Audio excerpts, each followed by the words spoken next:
Bonsoir à tous, j'espère que vous faites tous très bien. On se retrouve pour une toute nouvelle vidéo débrief de ces deux matchs entre le Canada et le Maroc. Et puis un petit peu plus tard dans la vidéo, on se retrouvera pour Belgique-Croatie. On va commencer par Canada-Maroc, forcément avec la qualification historique. Depuis 1986, ils n'avaient pas réussi à le faire. La seule fois d'ailleurs de leur histoire qu'ils avaient réussi à le faire. Ils se sont donc qualifiés contre des Canadiens un petit peu trop faible et un manque d'expérience, on va dire, en Coupe du Monde. Ça, c'est pour moi assez fort. On va commander avec cette action de but, forcément.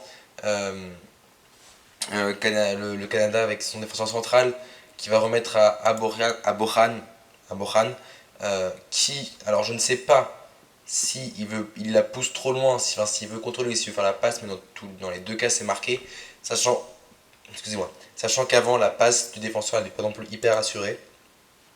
Et forcément ça arrive tout droit sur qui? Sur Hakim Ziyech, déjà passeur, qui va marquer donc son premier but en Coupe du Monde d'un superbe lob de presque 30 mètres. Donc, il marque donc dans le but vide. Des Canadiens très frustrés après cette ouverture du score, eux qui visent encore une première victoire en Coupe du Monde. On va donc se retrouver avec ce tacle d'Oilot très sévère sur Unai. Regardez, c'est limite rouge, hein, parce que là il lui prend. Déjà, il y a une première lame avec son pied droit, avec sa jambe droite, pardon, et son pied gauche, et qui va coincer le pied d'Unai. C'est très limite pour moi. C'est pas loin d'être rouge, pour être honnête. Moi, personnellement, j'aurais même mis rouge. Pour un geste par derrière, il ne joue absolument pas le ballon, et il lui dégomme juste tout simplement le pied. Mais du coup, ils vont. Excuse-moi. Le Maroc va enfoncer le clou à la 23e minute avec ce but d'En-Nesyri sur un long service d'Hakimi. En-Nesyri qui va prendre les deux défenseurs de vitesse et qui va tirer premier poteau. Alors, le gardien, déjà sur le premier but, il n'était pas hyper exempt. Là non plus. Il ne couvre absolument pas son premier poteau. Il va très lentement au sol, même s'il a frappé assez puissante quand même. Enfin, il doit couvrir son premier poteau pardon, dans ces cas-là, et ce qui n'arrive pas à faire donc. Et on a vu la conséquence donc. Et les Marocains assez malchanceux aussi sur cette action-là, avec d'abord un grand pont d'un joueur de l'élite canadien. Euh, et puis gros centre dévié d'abord par Aguerd, puis par Bono pardon, dans ses propres buts. On va voir là, ici, Aguerd et là Bono qui avait anticipé le centre malheureusement et qui donc se retrouve but contre son camp pour Aguerd.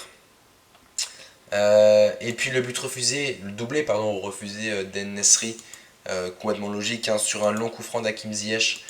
Ça doit être une remise de je ne sais plus qui, je suis sûr que c'est un joueur canadien d'ailleurs. Et En-Nesyri qui marque, qui fait une grosse volée, poteau rentrant, mais vous allez le voir sur voilà, sur cet axe, clairement, voilà, Aguerd fait action de jeu et il est hors jeu. Donc but logiquement refusé. Ils se sont fait peur quand même les Marocains en fin de match. Déjà la position était complètement canadienne en seconde période. Euh, je n'ai pas les chiffres mais c'était assez monstrueux à voir.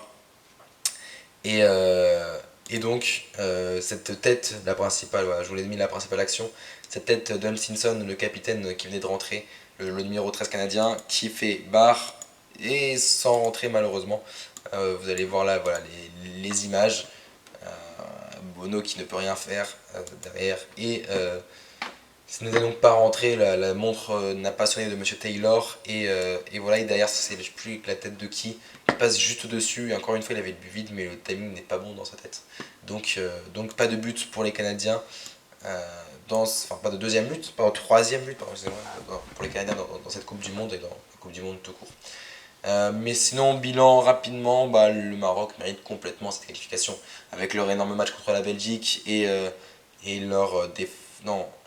et leur défaite, non, et leur match nul, pardon, contre la Croatie. Toujours invaincu, ils n'avaient pas pris de but avant ce match, donc largement mérité. Vraiment cette qualification. À l'opposé, bah, des Belges, oui, c'est normal. Enfin, les 4 sont pas là et là on va voir tout de suite dès la 15e minute un penalty refusé. Alors pour moi il ne doit pas être sifflé Donc c'est normal, mais pas pour les mêmes raisons. Parce que pour moi, il n'y a pas vraiment contact, c'est Carrasco et Kramaric. Euh, le contact est assez léger. Voilà. Mais bon, ça se tombe quand même. Il y a contact, donc ça aurait été sifflé dans tous les cas. Mais le contact est très léger. Mais là, et là vous vous dites c'est peut-être Kramaric juste au-dessus qui est en jeu parce que le ballon a été remis, a été remis en jeu par les défenseurs sur leur dégagement. Il va falloir qu'on m'explique, hein. Là vraiment il va falloir qu'on m'explique quelque chose, hein. Parce que même si tu prends les épaules, bah, c'est le trait, enfin les deux épaules sont sur le même trait. Mais comment, avec quel outil ils sont. Je comprends pas. Vraiment je comprends pas. C'est. Et bon bah donc finalement sifflé donc hors jeu et annulé par la VAR. Heureusement que c'est en match de poule et pas en d'autres grosses à partir des phases d'élimination directe. Parce que là ça ferait beaucoup plus débat. La Croatie qui va continuer à pousser mais qui va tomber sur un excellent Thibaut Courtois. Auteur de 3 parades, je n'ai plus le premier tireur. Cette parade ça va être. Je ne l'ai plus du tout. À l'entrée de la surface.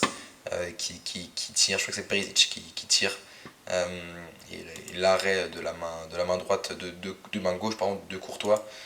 Ici on va retrouver Kovacic il me semble, à la frappe qui va pareil frapper un petit peu trop écrasé, ce qui permet donc à Courtois de s'allonger s'allonger sur ce ballon, repousser plutôt ce ballon, et avant d'avoir un face-à-face 100% madrilène avec Luka Modric, à la suite d'une combinaison qui va entrer dans la surface, qui va un petit peu s'amuser avec Axel Witsel et qui va repiquer, et Courtois pareil qui s'allonge bien et qui repousse cette action tout en se relevant derrière très rapidement. Alors, là on va parler parce que Lukaku malheureusement, je sais plus que c'est pas de chance que c'est de sa faute.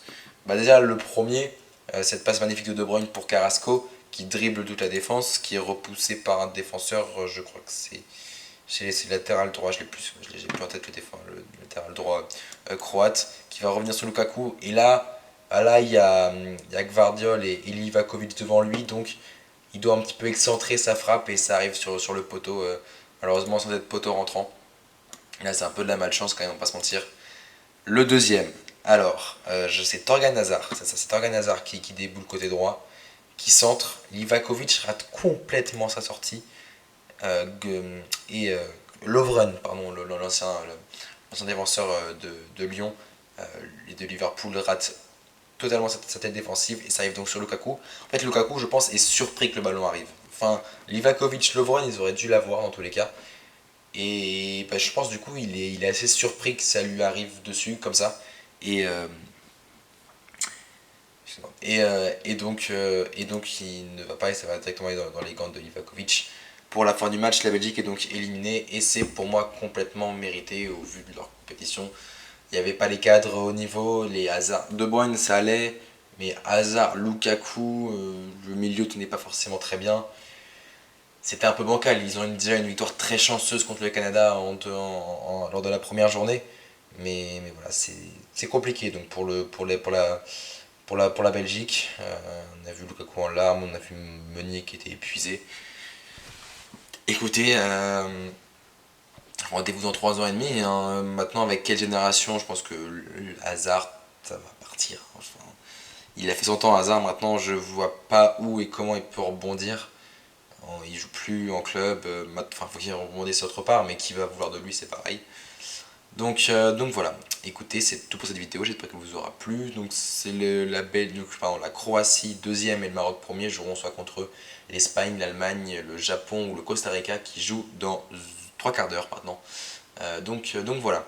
Écoutez, merci à tous d'avoir suivi la vidéo. N'hésitez pas à vous abonner à cette chaîne si ça vous a plu. Merci, puisqu'on a fait 3 vidéos à plus de 1000 vues là, ces derniers temps avec le Portugal, le Sénégal et la vidéo sur le Qatar. Donc voilà, un grand merci à vous.